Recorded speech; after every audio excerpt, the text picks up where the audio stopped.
الحمدللہ وحدہ لا شریک لہ والصلاۃ والسلام علی من لا نبی بعدہ۔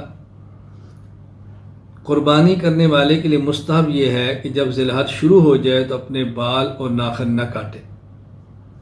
حضرت ام سلمہ رضی اللہ تعالیٰ عنہ فرماتی ہیں، رسول اکرم صلی اللہ علیہ وسلم فرمایا، اذا رأیتم ہلال ذی الحجہ واراد احدکم ان یضحی فلیمسک عن شعرہ واظفارہ۔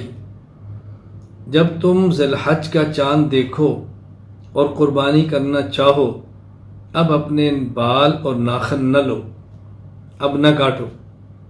یہ حدیث صحیح مسلم کتاب الاضاحی باب النہی من دخل علیہ عشر ذی الحجہ وہو مرید التضحیہ کے اندر یہ بات موجود ہے۔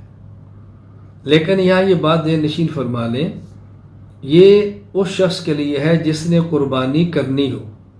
جس نے قربانی نہ کرنی ہو وہ بال صاف کر لے یا ناخن تراش لے، اس کے لیے خلاف سنت نہیں۔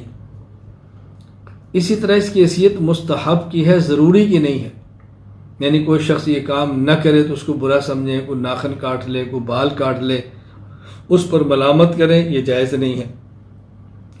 اسی طرح اگر کسی شخص نے زائدہ ضرورت زیر ناف یا بغل کے بال نہیں تراشے اور 40 دن ہونے والے ہیں، اس کو چاہیے کہ اپنے بال تراشے، اس لیے کہ 40 دن سے زائد تک ان بالوں کو صاف نہ کرنا ناجائز اور حرام ہے۔